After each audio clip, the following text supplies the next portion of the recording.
on Facebook at Broadstone Books, where you can keep up with all of our new projects and events coming up. So hopefully we'll see you back here. Today we have a two-part program featuring three authors who have new books out from Broadstone. Mary Dederer with her debut poetry collection, These Things Remaining. Tony Howarth also making his debut with his drama in verse, Wild Man of the Mountain. And Tracy Doherty, author of many previous books of fiction and biography, making his Broadstone debut with his collection of three novellas, Snow and Straw. I'll be introducing Tracy a little later in the second half of the program, but first we're going to hear from Mary and Tony.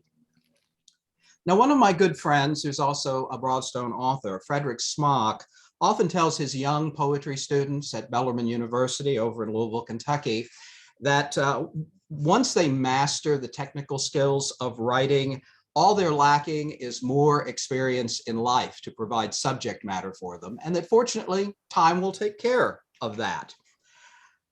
In the case of our first two readers today, while they may have waited a bit later in life to begin their poetry careers, that delay has provided them each with an abundance of experience to inform their writing.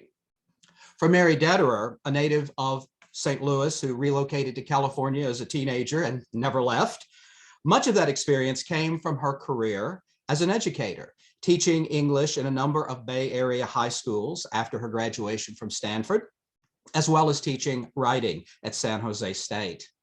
That background shows in the precision of her language and form, and in the subtle didacticism of her poetry, in which she instructs us, like all the best teachers have done, by showing, not telling. The things remaining in her deceptively simple poems include memories, reveries, dreams, and much wisdom as she shares her world and invites us to experience our own more mindfully.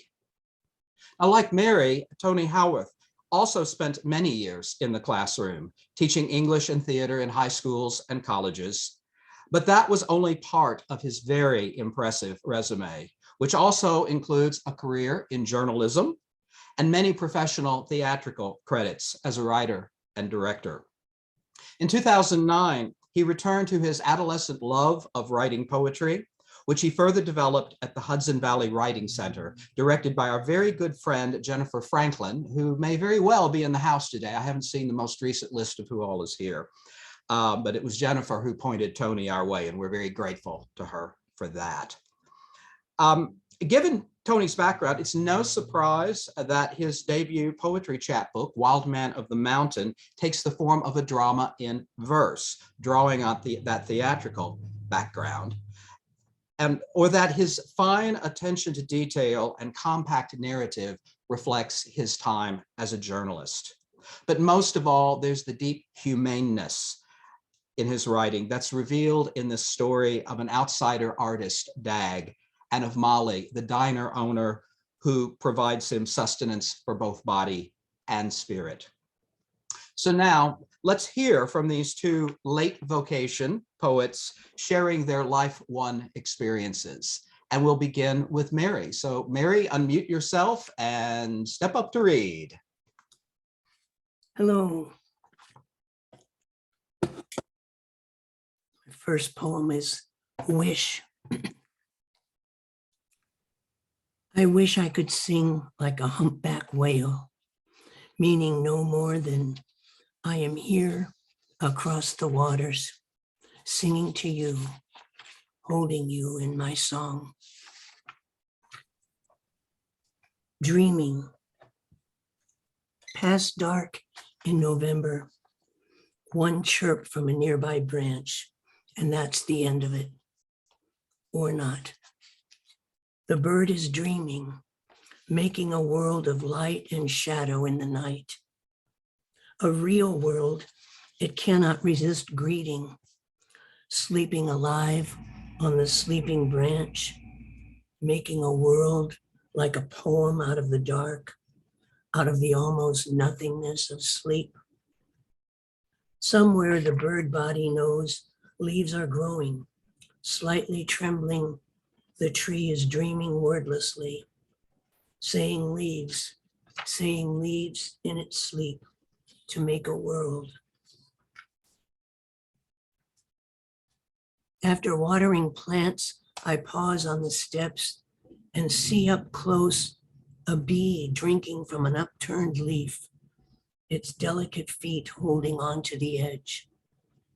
Its care before such modest water breaks my heart a little. Who but a Jainist monk, a beekeeper, maybe a bird watcher, sees the ardent thirst of these small lives?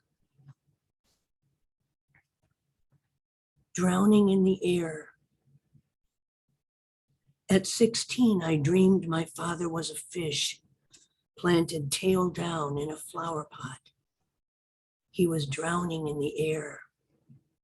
His eyes would not stop looking into me as I poured pitcher after pitcher of water over the whitening gills. The morning after, I walked to school slowly in sunlight.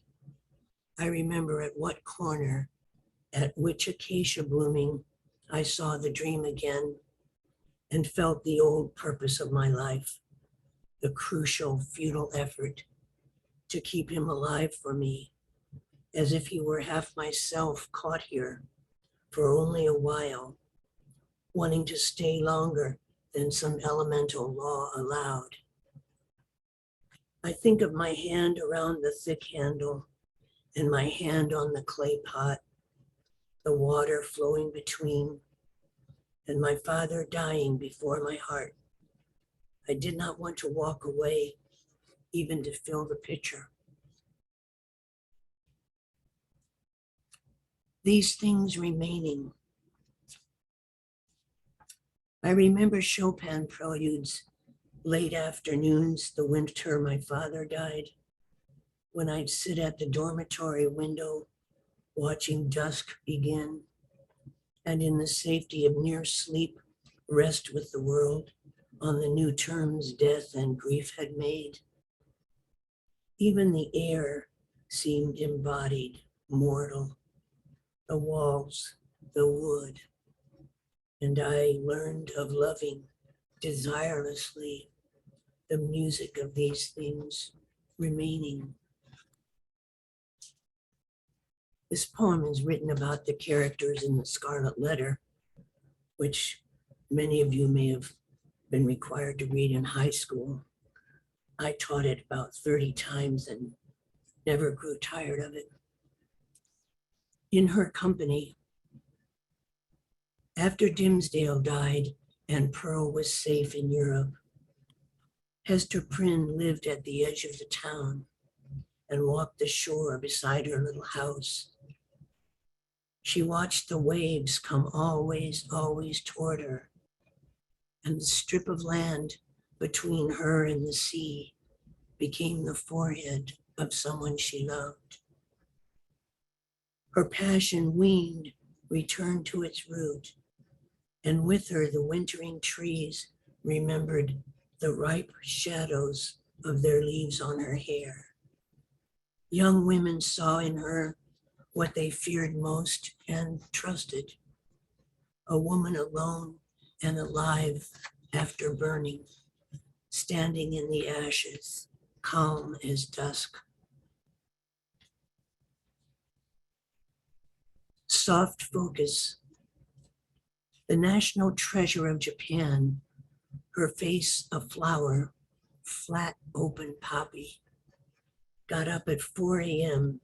to weave, and in the early light dyed her fabric, then set it in a stream and ran down the bank like a child, her small feet drumming as she watched the blue banner furrow with the rushing water.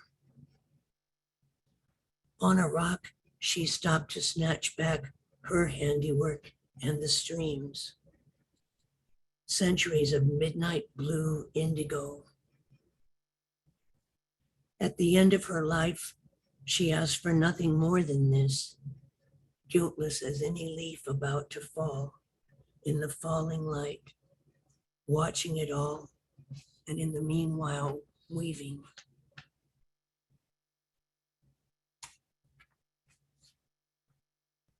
Here, Virginia, my 90-something neighbor, who walks faster than I do, always answers, "How are you?" with, "I'm still here." She reminds me of the birds that sing from the dwarfed trees in parking lots, so present and taking no umbrage at the barbed wire bonnets on the tops of light fixtures and roof edges. 2 days before she died, my mother asked me, "What's the weather like?" "Windy," I said, surprised that it would matter to her. But now I see, grown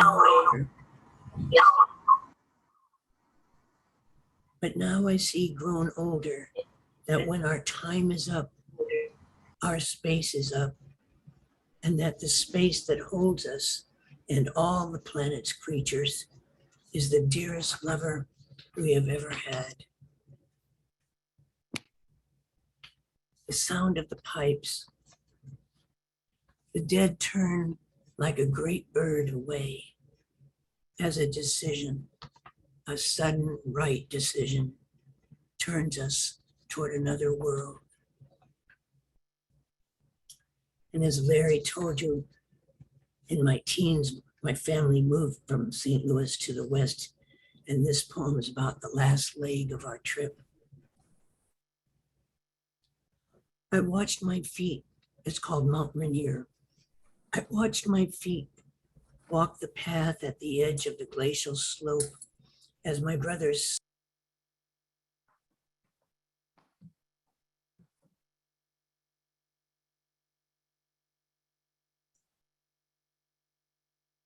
Mary, I accidentally muted you. Could you start over and unmute yourself? I'm so sorry. Mount Rainier. Can you still hear me? Yes, I can. Mount Rainier. I watched my feet walk the path at the edge of the glacial slope as my brothers skipped heedlessly toward the ice caves. The bright snowlight carved a white room inside my eyes, empty and beautiful. I blinked long, holding back what I could from this new world of the West.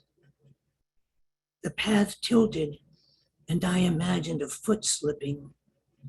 And suddenly the snowy cliff was pulling up my shirt, scraping my midriff, touching my new breasts, coldly, roughly. And my breath was drawn away, my ribs aching for it, as I lay finally at the bottom, breathing just enough to feel I'd survived. Then a man on the path above yelled, "That girl will fall through the ice and drown." And my hands were chiseling holes in the ice, my fingers joined in woodpecker beaks, pickaxing the way back up to the path, like a cartoon character undoing the last frames of film with an amazing vertical flight. I lay on the trail, wanting my brothers to see what I had done, but they were gone. The man who'd watched my return went on as I turned back down the mountain, yearning for the flowers on the lower slopes and finding them, and with them trembling. One of my deaths. Driving alone on the coast late at night, headlights opening the road far ahead, farther it seemed than I had ever seen, past even my imagination and the promise of good. I was remembering his voice rumbling softly against my back, when suddenly, where I might have easily strayed, a car without headlights glided by, glowing dimly under the quarter moon, silent, fast, like a shark paint peeling menacingly, white and gray, a death in dark waters. The ancient ones gasped, nodded to each other. This time it came from the left. They wanted me to know, to remember, to forget how close death comes, how easily we cross the line.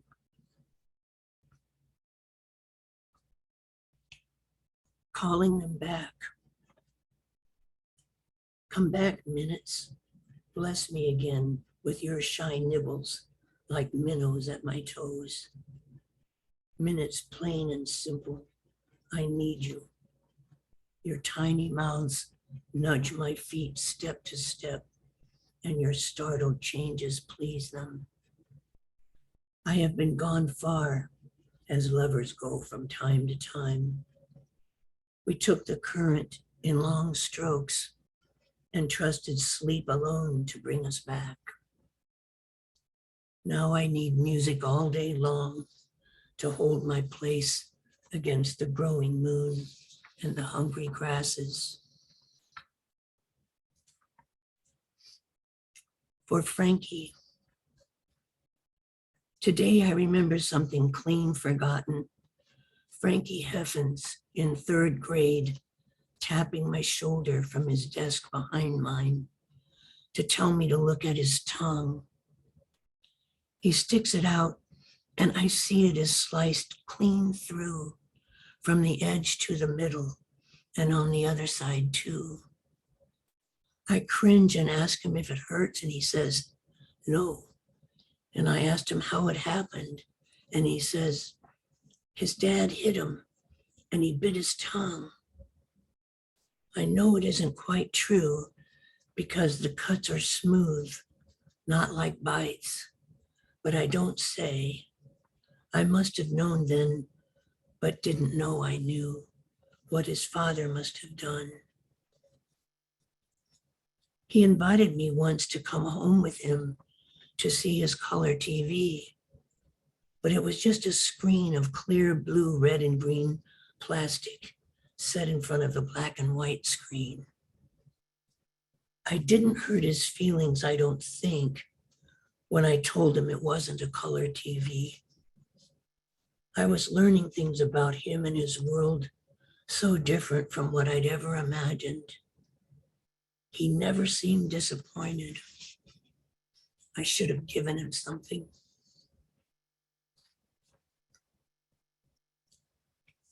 The fetish. Standing small in the wood from which he was carved and in which he is kept still, his right arm broken off and the weapon it must have held, his left arm like a child at his side, his eyes narrowed fiercely at the danger coming toward him, the power box strapped to his waist, and on the box a mirror, a bit of mica here, though I've heard a bottle cap will do, to shine the evil back away from his attention. He is ready for danger. He has become a separate thing, impervious, dense, affirming whatever he does. Poem with a headache. You have permission not to write, but instead to think of shade trees and breezes lifting leaves. You may even remember joy carefully, breathing through it like a Zen monk from a good and distant place. Dogs sniff and lumber along in their master's footsteps. No words for their pain, no wish for it gone. Instrumental. It is time not to write, or to write very gently, parting water with the back of the hand and watching the water heal itself, seeing how it never loses form or takes any really. And the little things can matter a little. Across the street, the sprinkler spurting, someone laughing in another apartment. I am listening for the first crickets, imagining them stretching each leg separately, waiting for a song to come between them. And just before becoming instrumental, remembering what is far away and not making anything. And my last poem, First Day at Tassajara, which is a Zen retreat in the coastal mountains of mid-central California. Outside this screened loft, the stream continues leaving. Words in little canoes swerve the ink this way and that, riding eddies above the unseen rocks and splashing away from the yellow land. At least 2 or 3 parts of me are holding back. We know this writing to be shyness of speech and fear of the snake that batted the sole of my sandal before slipping out from under my foot in a serpent's orgasmic surprise, I suppose, at death's being so near and possible. I watched the words curl out of the pen, beaching themselves beside the moving hand, making the sound that moving makes, the stream, the breeze just now, the side of the palm brushing the page. More than words, I have loved the paper and the pen and the time alone with them. Thank you. Oh, brava, Mary. How absolutely lovely that was. And I first want to say just how wonderful your reading was. I think all of those years of being in front of students and presenting other people's words have certainly prepared you now to be reading your own to us. And it was just lovely to hear those cadences of your words today.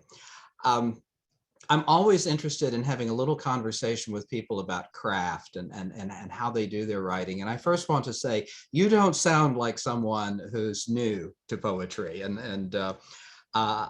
know that you've been part of a writing group for a few years now. And I know, in fact, you're in a writing group with some of your fellow Broadstone pressmates. Just for people who are interested in how you do poetry, can you tell us just a little bit about your experience of being part of a writing group, and also how do you strike the balance between the time that you're working individually as a poet and then how you collaborate with others in arriving at the final destination of the poem? Oh.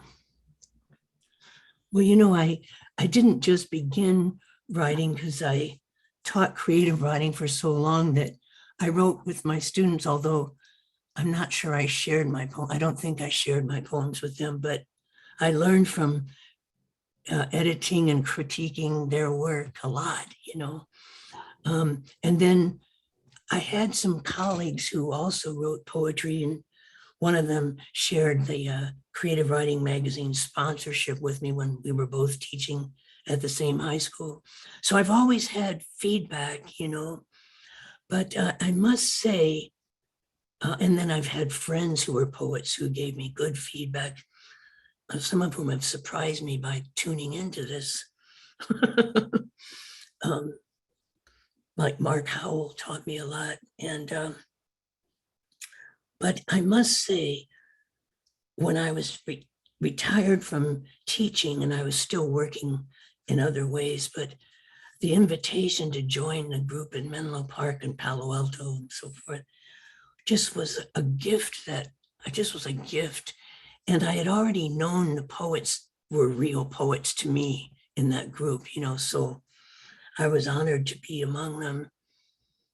And mostly they gave very good criticism, I must say, although I've noticed as I've grown a little more confident that I can maybe go against a few things that they said.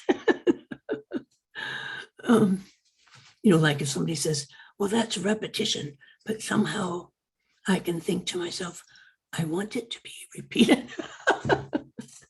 So the confidence kind of enables you to push back a little bit, but the gratitude for their listening carefully and, loving poetry enough to nudge you a certain way or another is very nice, very wonderful. Well, that's great to hear from you, because writing is such a solitary pursuit, and yet I find so often that it's important to find those colleagues that can help you, find your voice. And including, I love the point that you made, and I hope everyone pays attention that sometimes you learn when to push back against the criticism, when you become confident in your voice.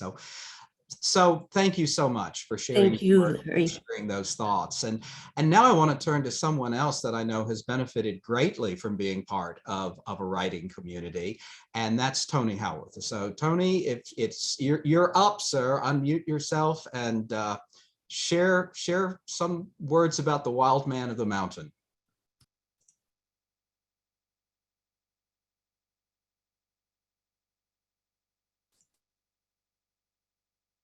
Tony, you're still muted.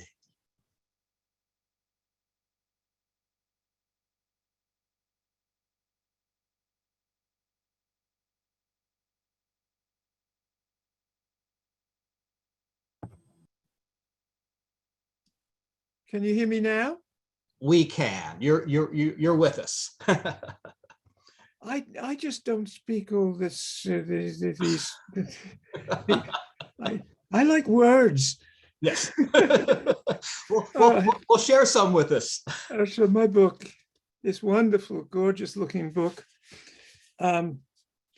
it's slightly difficult for me to read to you because there are two people speaking. One of them is by the name of Dag, who we'll find out is the wild man of the mountain.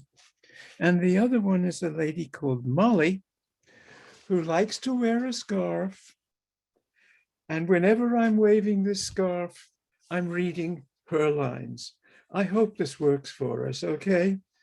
I tried it the other day with a hat and it didn't work, so I've got this, all right? So watch me. It begins with Molly in her coffee shop. The day he walked in, I wanted to throw him out.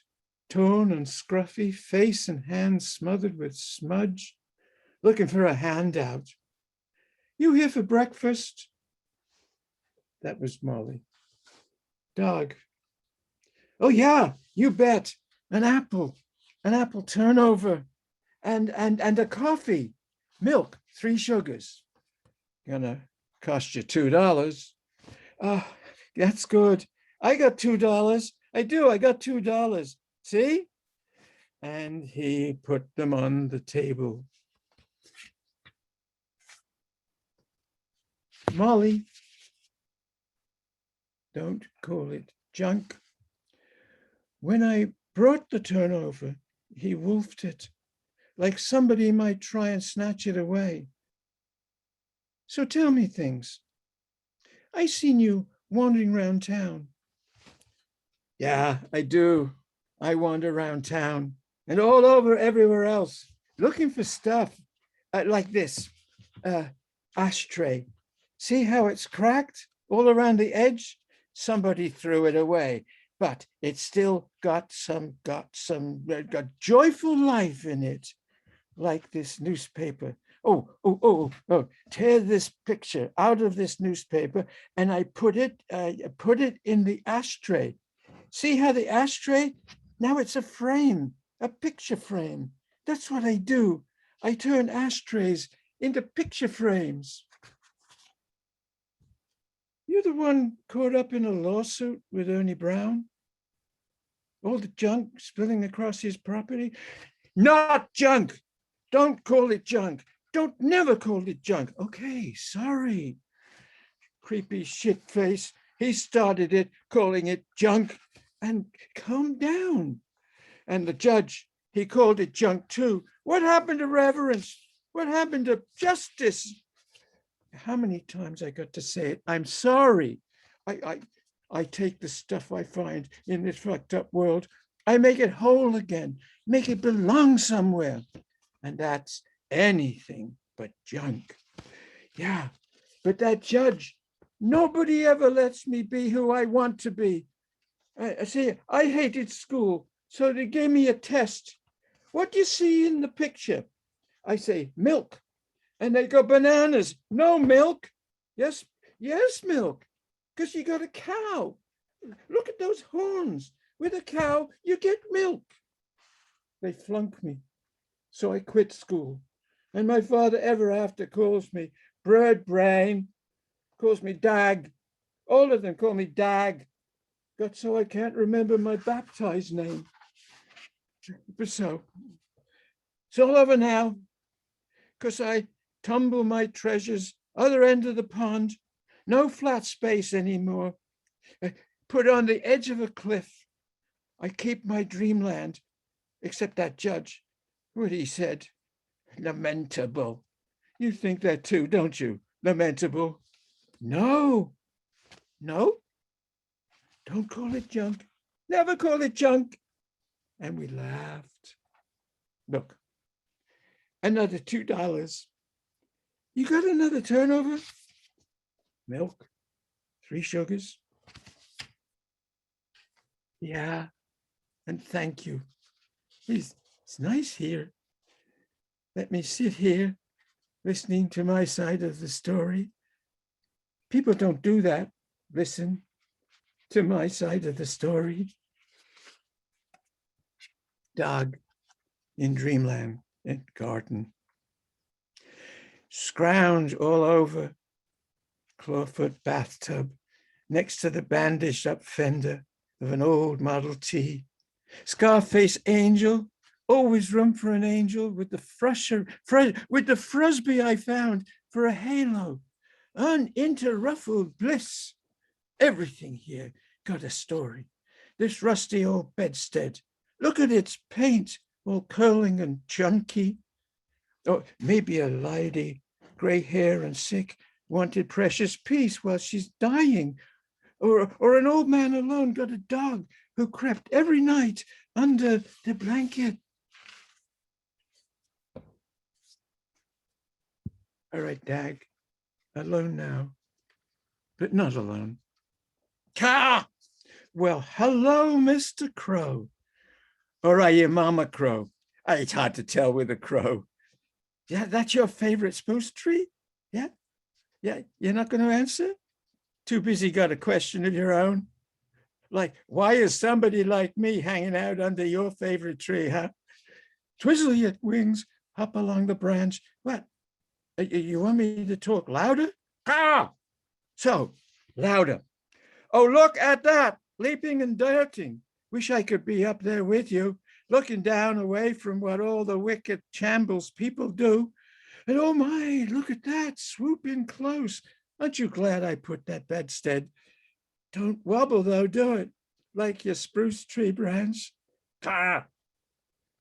I don't speak crow, but thank you. You did just tell me, didn't you, what I think you told me? Welcome to Dreamland Garden. Huh? So we're now more with Molly. It's called More Gossip. Apple turnover, coffee, 3 sugars. Yeah, thanks. Like the sign says, Molly's coffee shop. Are you the Molly? That's me.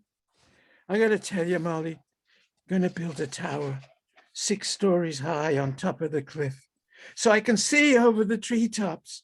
I want to every day wake up like how I did today.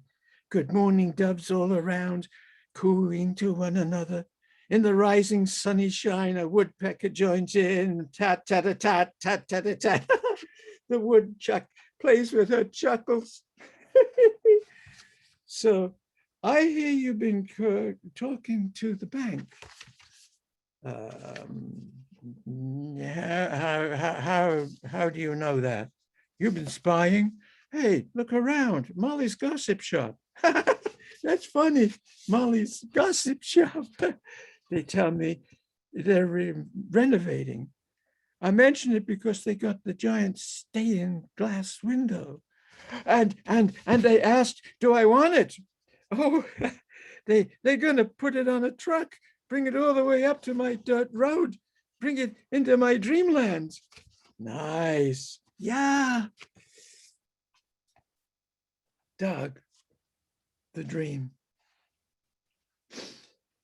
First, my tower got to have a foundation. Put the steam glass on top of it. A place behind for my hideaway. Maybe got electric lights, power line all along the road. Maybe a mattress so I can sleep. Wake up with the morning light, wrapping me in red and yellow. So a tower so I can watch the eagles, geese when they migrate. Gonna watch the sunsets, lightning and trees shake in a storm. Inside, listen to raindrops, ping pong on the window glass. The whole world dancing for the light for me like it never has before. Oh, Doug, as the tower takes shape. Thunder, rain, leaks through the roof, pummels the window. Sit here, my back to the glass, drenched, alone. Listen to trees splinter. It's black dark. Where do birds hide storms like this? Listen to the tower creak, shiver. What if it all caves in? Awake all night long. Daylight, silence, outside, shattered branches, broken glass, Angel, flat on the ground. And now he is with Angel. All right, my friend, let's get you back the way you were. Face stuck in the mud. Oh boy, no more nose, scraped flat. Oh, got your eye chipped a bit too. Kind of wrinkled. Gonna make you smile. Even when you don't want to, gonna make you smile. Oh no, the wing broke off. Oh man. Well, tell you what, I got this construction glue. Gonna patch up the roof with it. Take some of it all sticky, a little dab on the back of your wing, put you back together. See, I know what you've been through.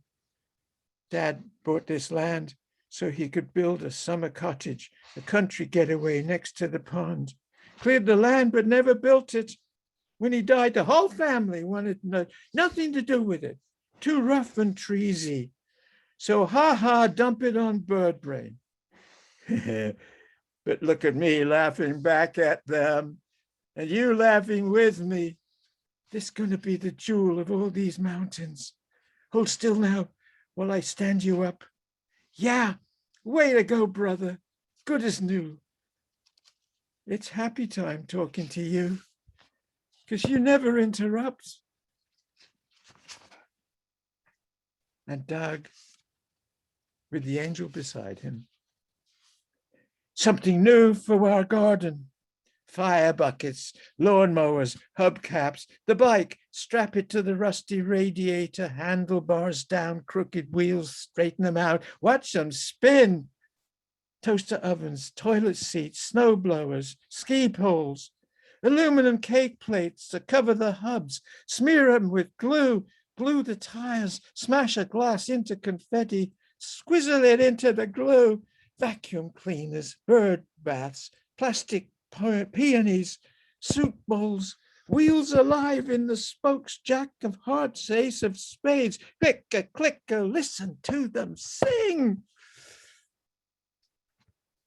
Molly, spreading the word.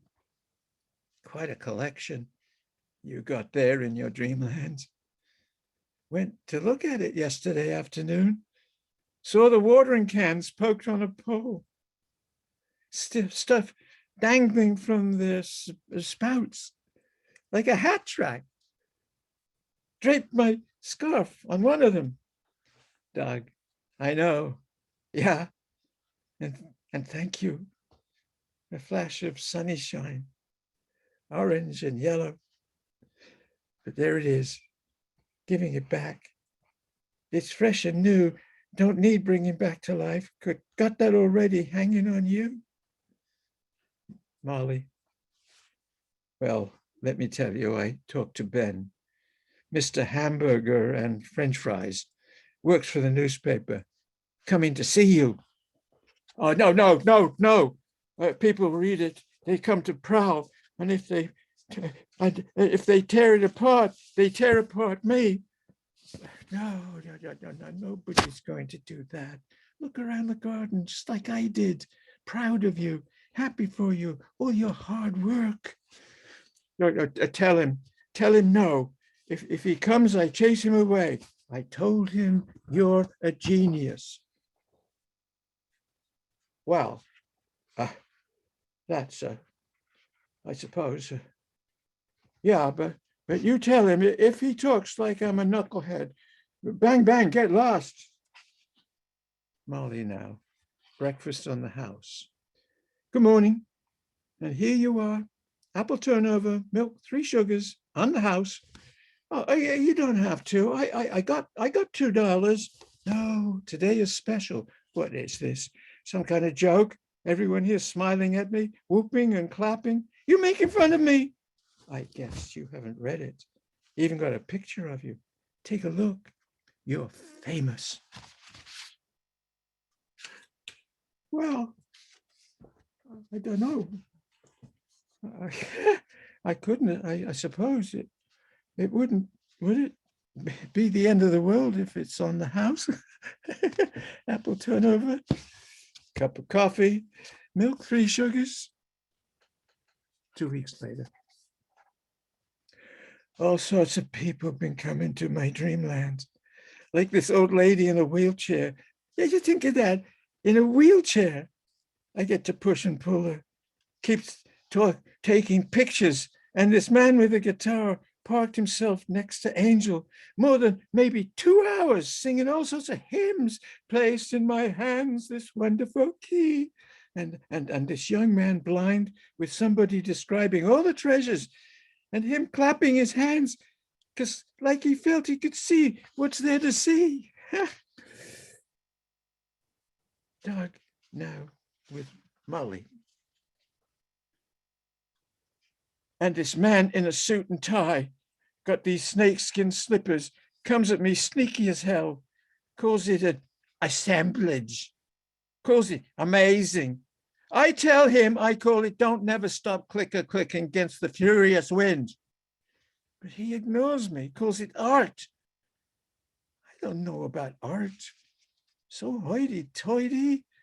I call it finding something lost, giving it no existence. He calls it primitive. All right, calm down.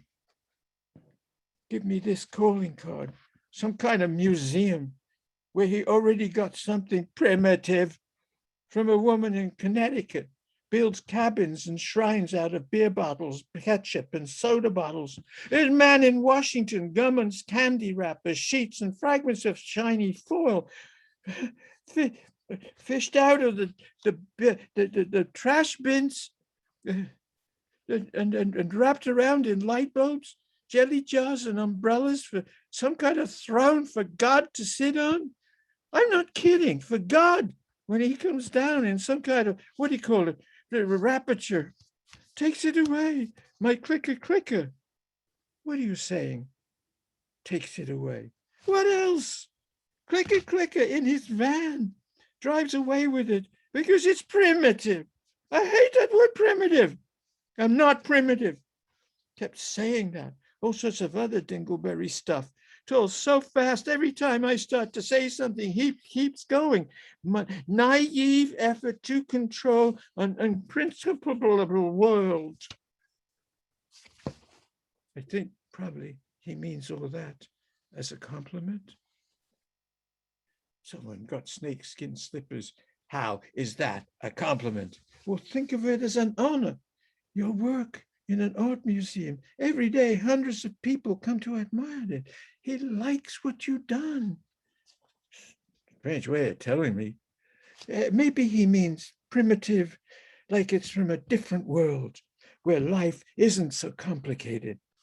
Handguns and rockets. Yes, exactly. Like what it used to be, like early ancient time. Like early ancient time. Ooh, that is super Joe. Early ancient time. Yeah. Now we're with Doug. Can't wait to tell Angel. This guy got snakeskin slippers, calls me primitive, like early ancient time. Go down to the pond, kneel at the edge of the water, early ancient time. Reach with my bare hand to scatter the tadpoles, and I did it. Kneel down, my reflection in the immortal stillness of the water, my moment of looking at who I am. Okay, a long curly gray beard, but like early ancient time. Stuck my head in the reflection, got myself dripping wet, jumped up and yelled it to the sky. I am the wild man of the mountain. I am wild man of the mountain. Stop there. Oh, It seemed like a good stopping place. I mean, it's just a. yes. Okay. Tony, Thank you for this chance to do it.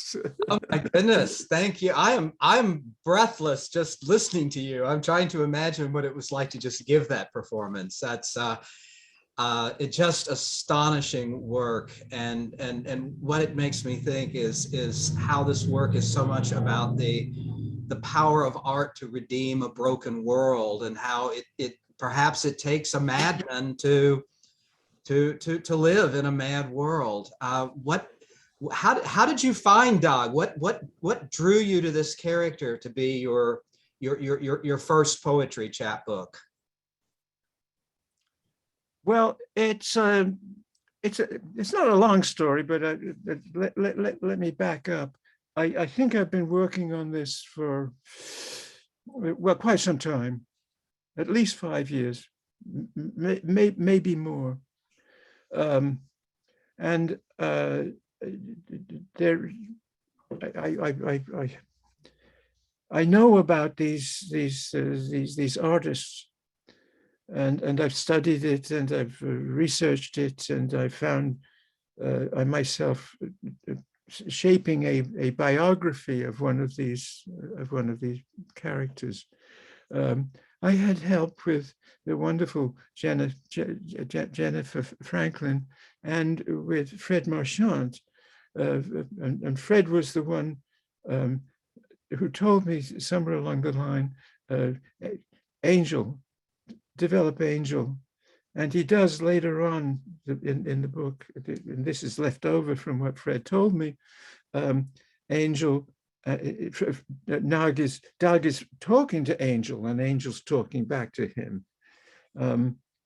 And I think your phrasing on this is that Doug is Angel, Angel is Doug, Doug is the broken angel, you know, so that it sort of developed itself from that point, and I began to work on it in a different way. And then in another different way. And I just kept at it, persistent. I did not want to let go. I fell in love with the character, and I just, I kept at it. And then I guess this is sort of strange, but I read, there were 2 books that I read. I read W.S. Merwin's The Folding Cliffs, which is a long narrative, got 350 pages of nothing but couplets, you know. And the other one was Orpheus and Eurydice by Gregory Orr. And I was very impressed with these pieces, and I suddenly realized that's the way I'd like this part. This is the way I'd like it to go. And so I began experimenting with that. And I'm part of Jennifer's workshop, and and she was so helpful, and helpful in this way. She knew what I was struggling to achieve. I would go into it and I would tell her, I don't know what I'm doing. And then when I left, I knew what I was doing. It's that kind of response which has been so precious. And then suddenly, and I don't know who dropped it. It may have been Jennifer. Somehow to find another way of narrating it, and that hit me. Okay, now another way. Yeah, I'll get Molly. I'll make Molly the real narrator of this story is Molly.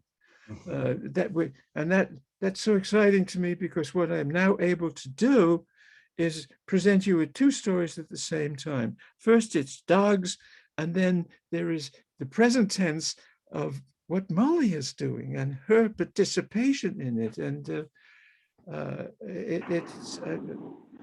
I threw everything away, sat down, and the whole story flowed out by itself at that point after these many years.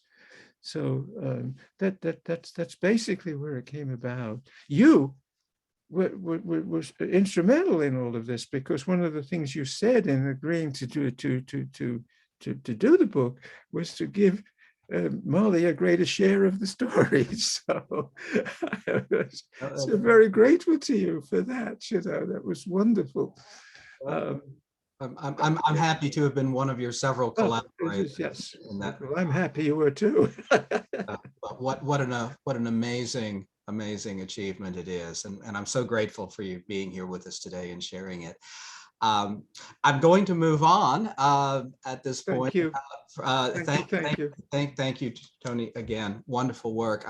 But this is a good way of transitioning, because you've presented us with a biography of an artist of a sort, and now I want to turn to a writer who's presenting us with some other biographies.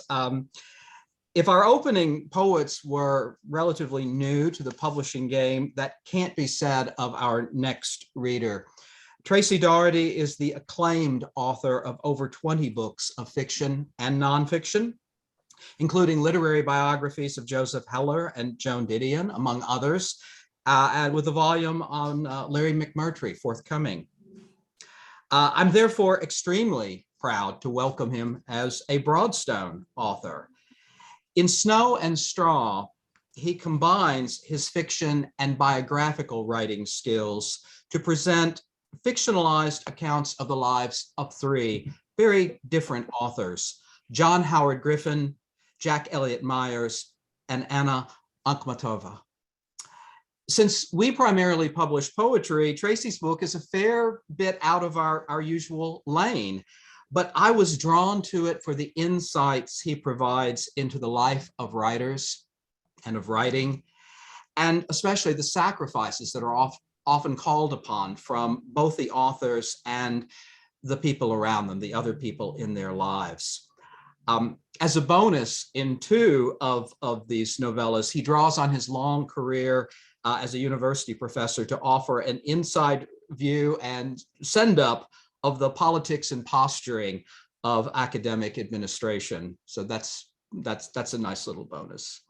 I'm delighted to welcome Tracy Doherty to the Broadstone reading stage. So Tracy, unmute and join us. Thank you very much, Larry. It's an honor to read with Mary and Tony and to be working with Broadstone Books. I guess we move now from the sublime to the ridiculous as we switch from poetry to prose.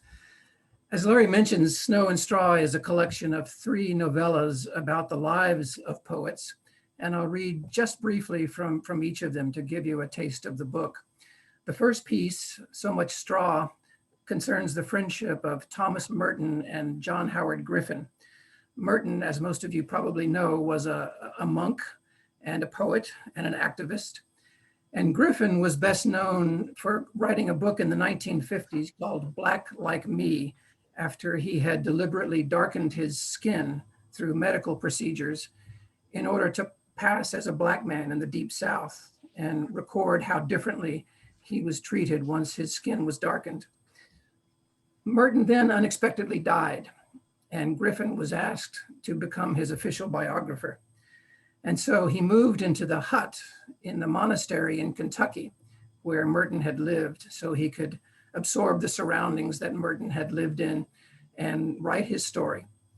So I will read from the opening paragraphs of this novella, and Griffin is telling the story. And as we come to discover, he is speaking to a local newspaper reporter. How did I come to God? As you see me, in these dark Kentucky woods. The Hermitage, really no more than a square wooden hut with a desk, a single bed, and a hot plate. You seem surprised.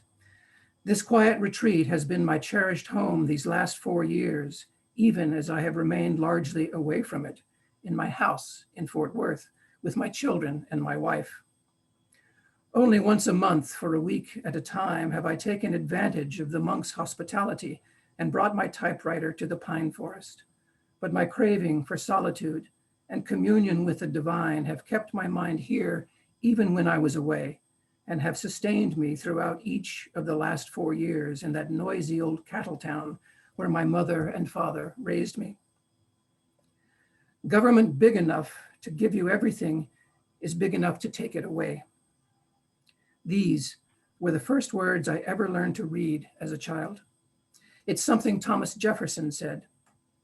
I tell you this to demonstrate the contrast between the spirit of Fort Worth and the contemplative atmosphere here on the grounds of Gethsemane, at vespers, say, when faint echoes from the monastery bells drift up through the fog and the trees.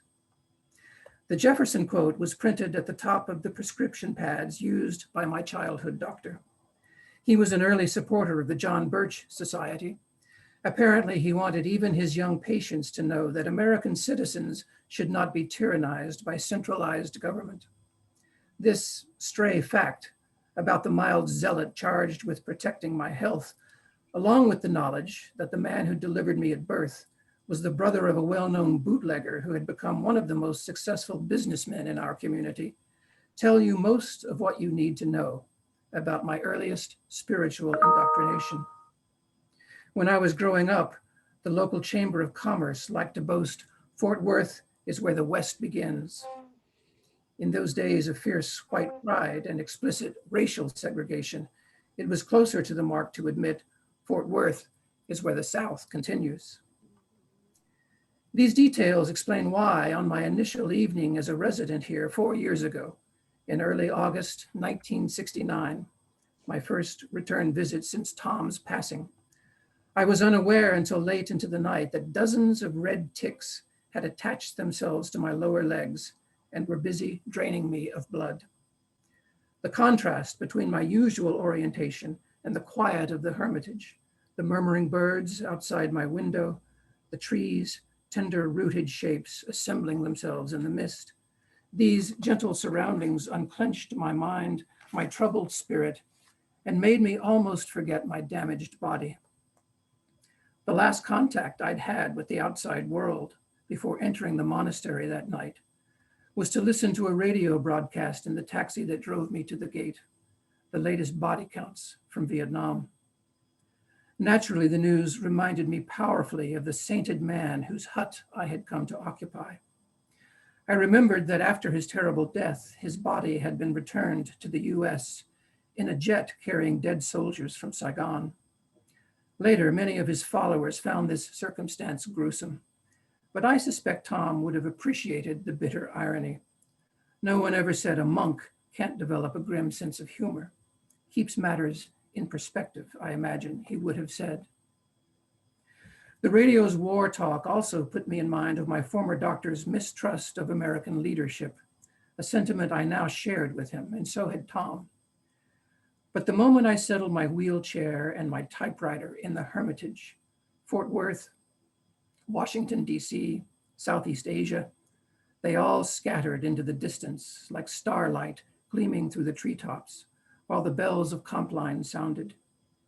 Instead of Thomas Jefferson, I heard the words of my dear old friend, Thomas Merton. We pray best when we are no longer aware we are praying, he used to counsel me. I wheeled slowly around his hut, touching his bed, his books. From one of the fragile volumes slid a torn slip of notepaper, its corners just beginning to yellow. I recognized Tom's handwriting. In apparent haste one day or night, he had scribbled from the wisdom of Heraclitus, "True peace is the hidden attunement of opposite tensions." And from Auguste Comte, "The living are forever and increasingly ruled by the dead." Was this a glimpse of his mind, his heart, in the days before he left here for his fatal trip to Bangkok? A fragrance of beeswax candles clung to the Hermitage's cloth curtains, from Tom's many nights of silent prayer and contemplation, I assumed. Through the black woods, I saw the muted glow of the vigil lamp in the chapel down by the monastery compound. I fixed myself a simple supper of rye bread, pineapple, and cheese. Locusts jazzed in the bushes just outside the door as I ate, and then fell quiet as thunder rolled through the forest. Swiftly, stealthily, the elements of a storm had collected in the now purple sky, blotting out the stars. I changed into my pajamas, just the bottoms, took my medications, the blue-white pills and the jumbo red ones. I plugged in my electric typewriter. I knew the abbot had acceded to Tom's request to wire the hut shortly before Tom left for Thailand. The whir of my machine's motor sounded ungodly in the silent intervals between thunderclaps. Already I was adjusting to, tilting towards, stillness and absence. I was vaguely aware that my legs itched. I placed a blank sheet of paper in the typewriter.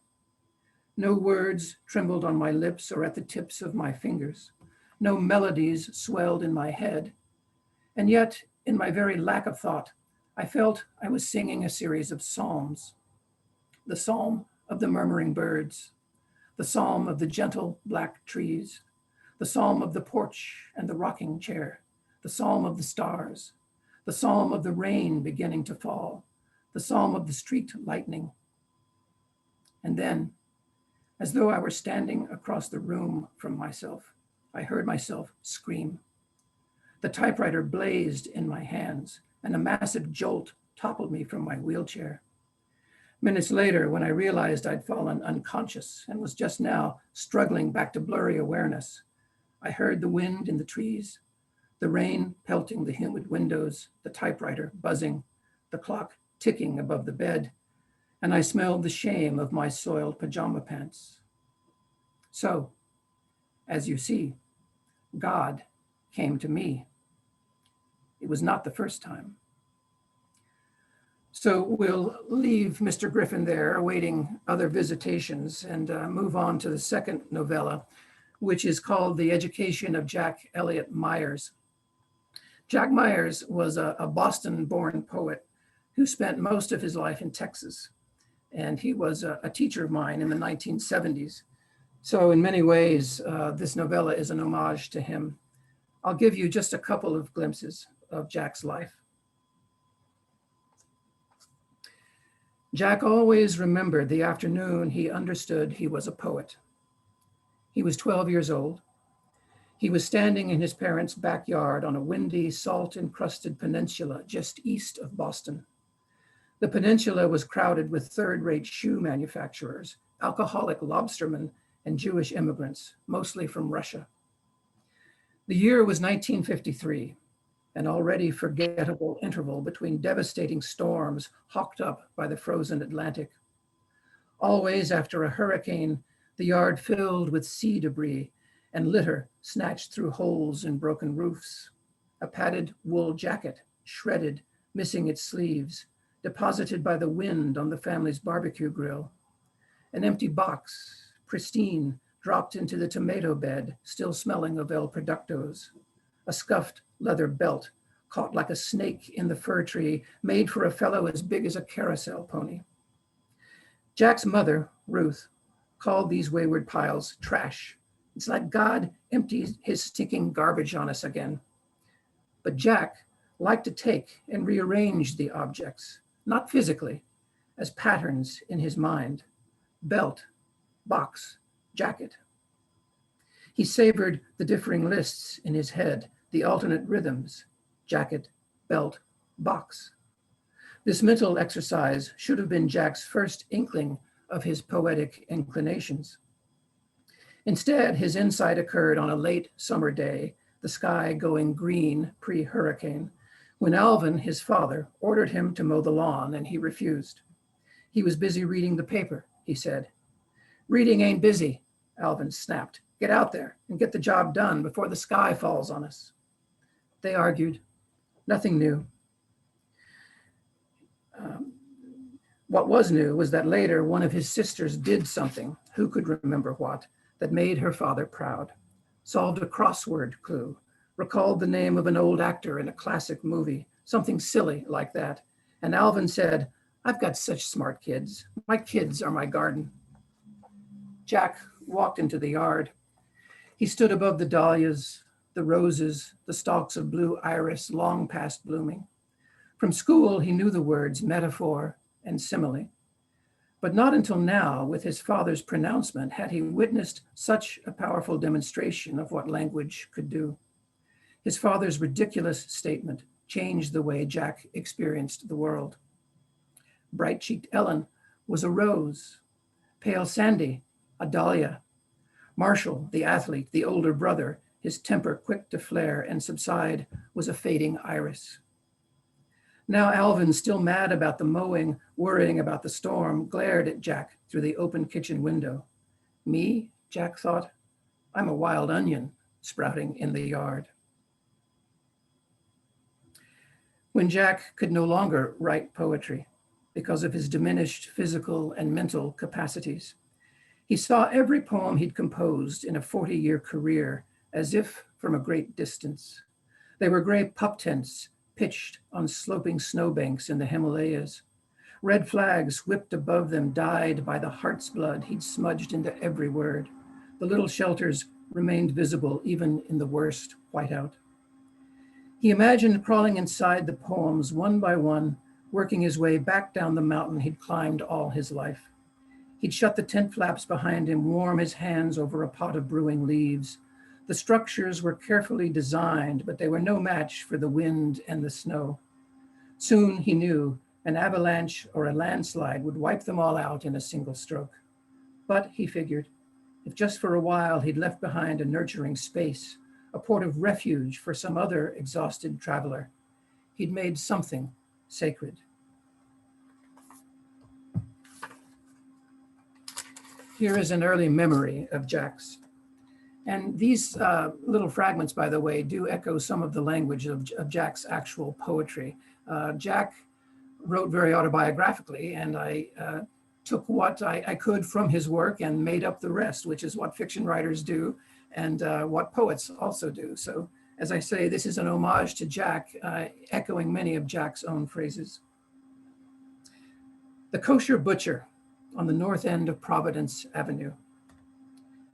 Jack's mother trusted Jack as soon as he turned 7 and learned to ride a bike, to pedal downtown, to buy a pound of Hamburg each week.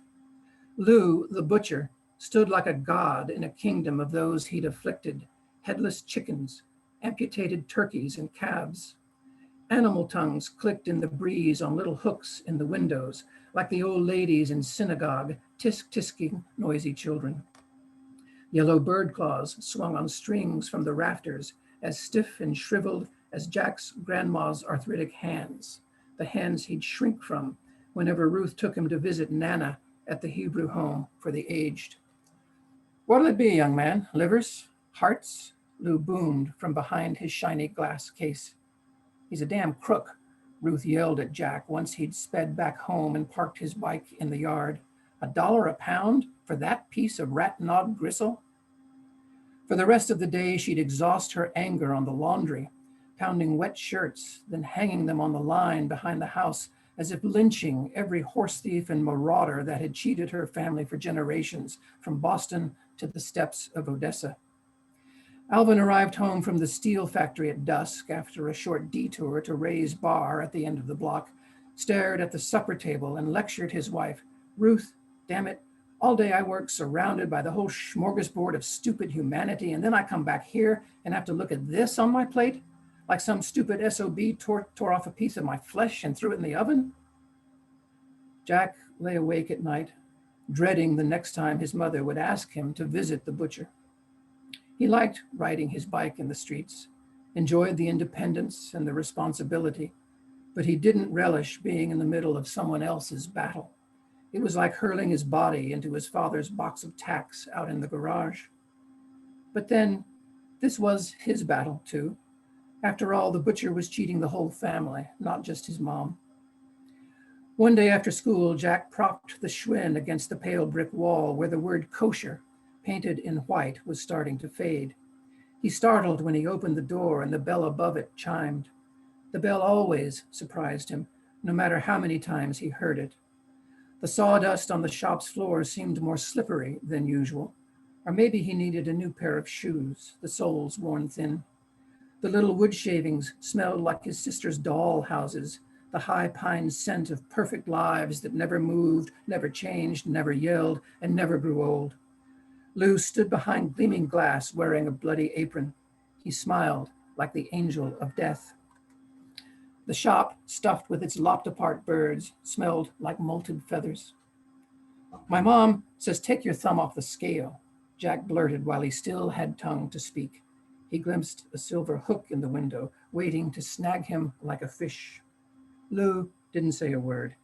He leaned over his glass case and stared Jack hard in the face. Usually he wrapped the ground beef tight, neat and clean in thick waxed paper. Today he handed Jack a gory mess in a leaky plastic bag. It rolled in agony in his bike basket all the way home, his mother's heart torn from her chest. And lastly here, I'll skip to a late moment in Jack's life. Late in his life, he got a rare disease, a form of bile duct cancer, which was created by flukes, parasites in his liver. And so here is a brief paragraph where Jack is in the chemo ward, reflecting on his childhood the way a poet might.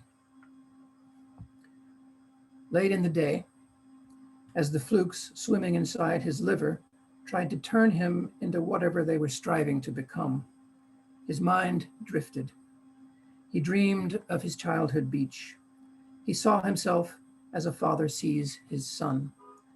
"Remember," he asked his younger face, "remember that day you wanted to die, not believing in the future? Do you remember what stopped you from harming yourself? Finding that wreck, that shell of a boat on the shore, the thought of repairing it, caulking its seams, painting it as blue as the sea, so that when you finally set out, no one would be able to tell you from the water. Well, guess what? I am the future you couldn't imagine, the ocean you'd sail, the possibility you thought God teased you with, holding it just out of reach. How about that? Nice job, kid. Not bad. You got pretty damn far on a wreck you never tried to fix."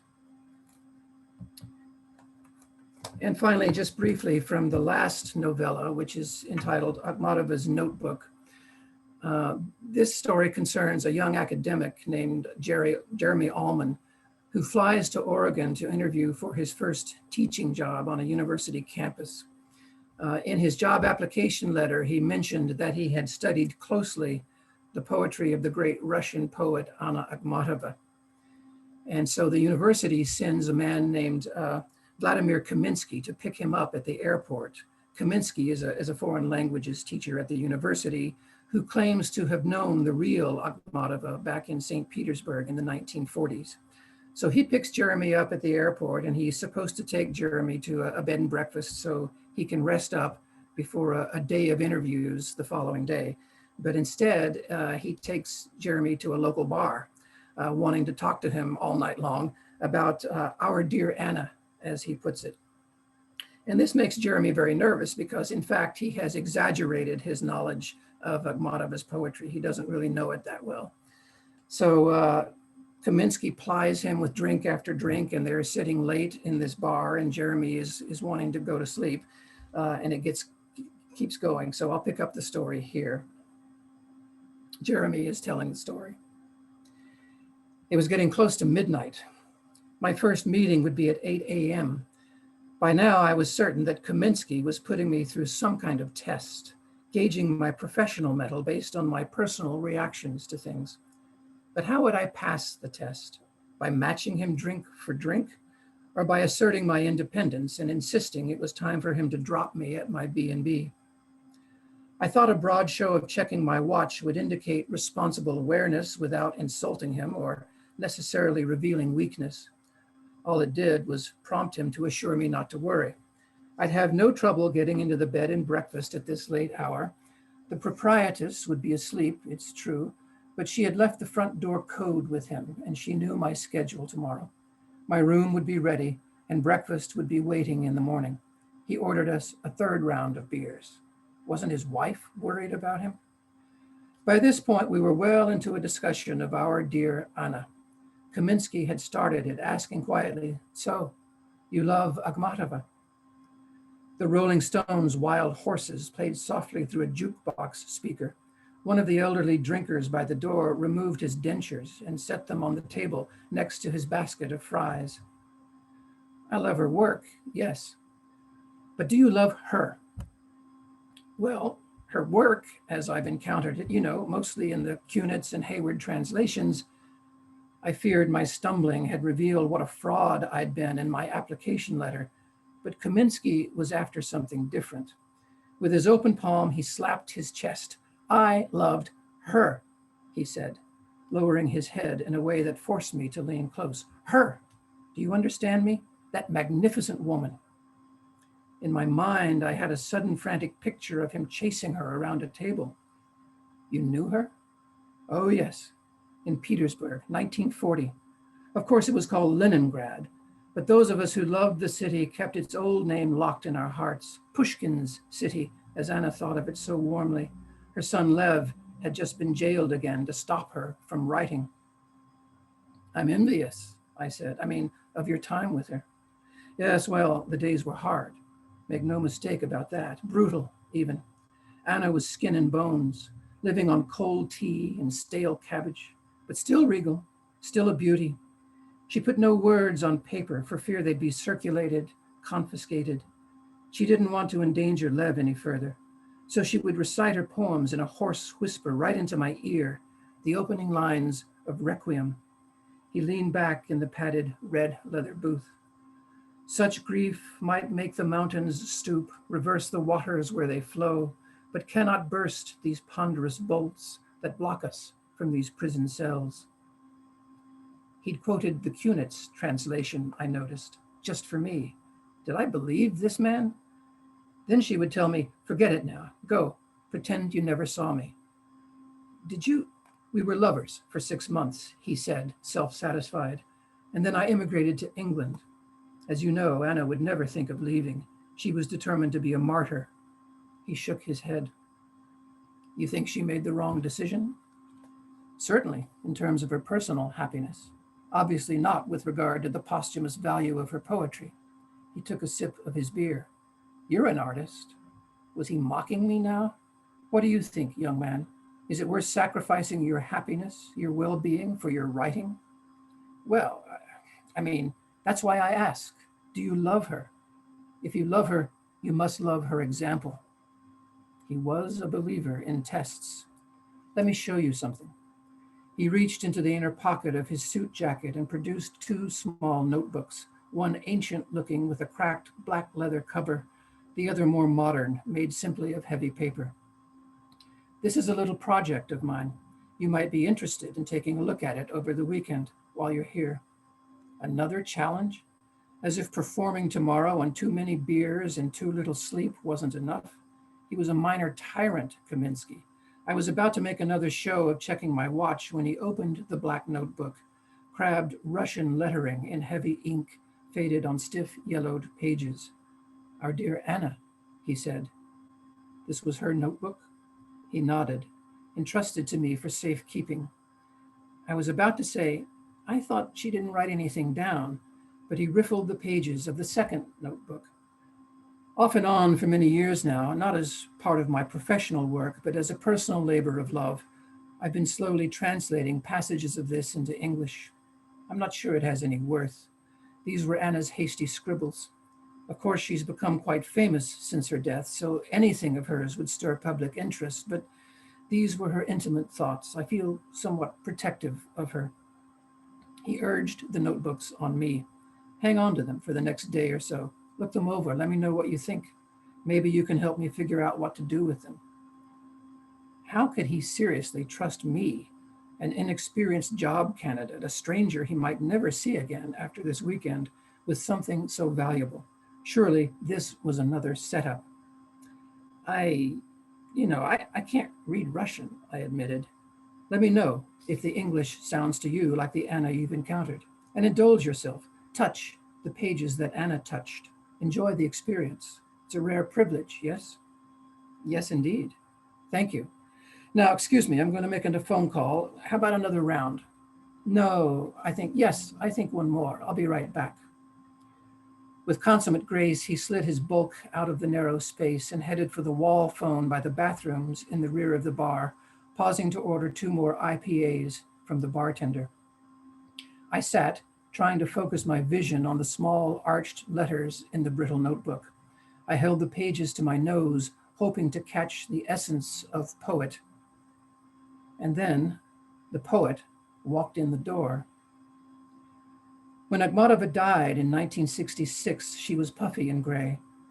For many years, she had suffered heart disease and scads of ravages brought on by the filthy, unheated flats she'd dwelled in, always on the move, the tainted water she'd ingested, the intermittent, poorly balanced meals she'd managed to scrounge. Stalin kept her from publishing and from earning a living because he feared the power of her language to rouse her countrymen into being alive. The authorities had murdered her husband and repeatedly arrested her son. The last photographs of her show a woman still defiant, but softened by hardship, weakened by depression, bloated in her limbs, a tottering grandmother.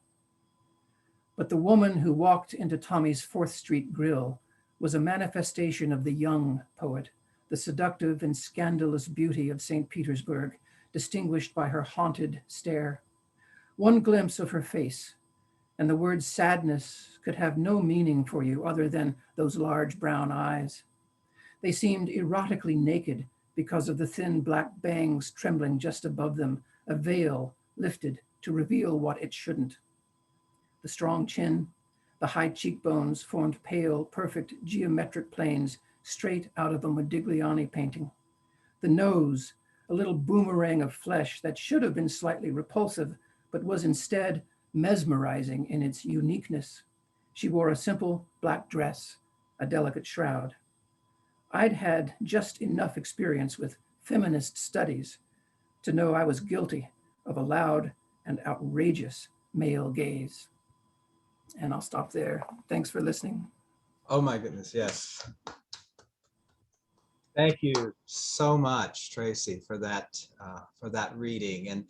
And the first thing that strikes me with your reading and following the other two was when you made the distinction to begin between the poetry and the prose. I think your presentation gives the lie to that, because your language is just so beautiful and so beautifully presented. And weren't all 3 of our readers today just masters of presentation? So in respect for the very few minutes we have left, Tracy, there's a lot of questions I'd love to ask you.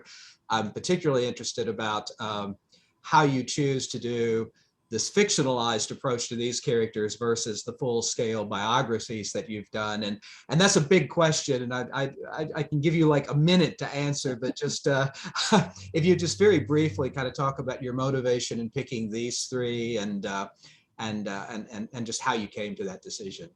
Well, as you've mentioned, I've written several literary biographies in the last few years, and I love gathering facts about a person's life and trying to shape them into a narrative. But it remains true that no matter how many facts you have, you can never really know the inner life of another person.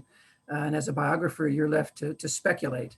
And of course, speculation is the very material of a fiction writer. So with these three particular figures, since they were poets, I really wanted to get into the inner life. That was the real goal. It was not so much the facts of how they did their work. It was what sparked that work inside their minds and their emotional lives. And so I wanted to push further than I felt I could with an actual biography, and really give in to speculation as much as possible, as freely as possible.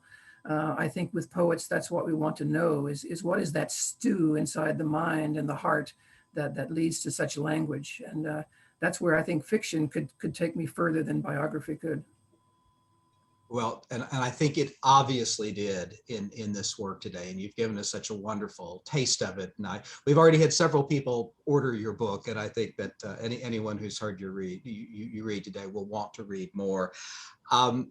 I want to thank all three of our readers today. There's a line, Tracy, from your novella about Jack Elliott Myers, where you say he'd made something sacred, and all three of our authors, our readers today, have made something sacred through their words. So bravo to all of you. Thanks to Mary. Thank you, Tony. Thank you, Tracy, for being with us today.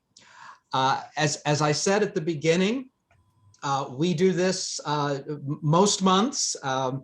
So if you enjoyed what you heard today and would like to follow more of what we do here at Broadstone, I can tell you, and actually Stephanie is hearing this for the first time, we have a date for our January reading. Our first reading of 2022 will be appropriately on January 22, January 22nd.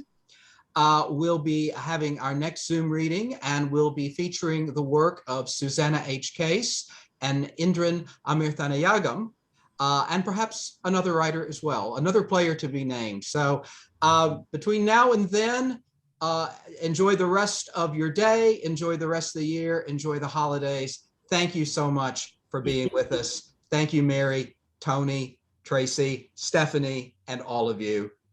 Goodbye. Bye, everyone.